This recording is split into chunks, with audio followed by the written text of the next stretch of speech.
In today's video, I'm going to teach you how to send a message in Slack. Slack is a powerful messaging platform widely used by teams and organizations to communicate efficiently. Whether you're new to Slack or just need a refresher, this guide will help ensure you have a seamless experience. To start, you'll want to make your way to the Slack website. Open up your preferred internet browser and type in the URL, or use the direct link you've set up for easy access to your Slack workspace. Once you reach the main page, you'll see the familiar Slack login interface. If you're not already logged in, you'll need to authenticate yourself through whatever method your organization's workspace requires. Next, you'll notice there's an option labeled Google. If your Slack is integrated with Google, click on it to use your Google account for sign-in. This is particularly useful if you're in an organization that uses Google Workspace, as it simplifies the sign-in process, linking your work accounts together seamlessly.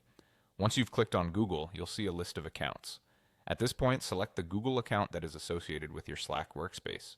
Choosing the correct account is crucial to ensure you have the appropriate access and permissions. If you've chosen the wrong account by mistake, it might lead to login errors or access issues, so double check this step. After selecting your Google account, you may see a prompt asking you to confirm your choice or continue. Click on the Continue button. This action ensures your login session is established correctly and directs you back to the Slack workspace interface. Now you're inside your Slack workspace. If you want to send a direct message, navigate to the Direct Messages section on the left-hand sidebar. Here you can either click on the icon of the person or search for the member you wish to message. In our example, I'm choosing to send a message to myself, but you'll select the colleague you need to communicate with directly. With your direct message thread open, it's time to compose your message. Click into the message input field at the bottom of the screen. Type in your desired message. This could be anything from a simple hello to a more detailed work-related inquiry. Once your message is ready, you have two options to send it.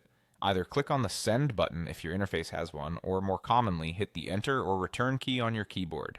And there you have it, your message is off to its recipient. That's all there is to it. Sending messages in Slack is quite intuitive once you know these steps, and mastering it allows you to communicate effectively within your team. If you have any questions or need further assistance, don't hesitate to reach out in the comments below. Thanks for watching and happy messaging.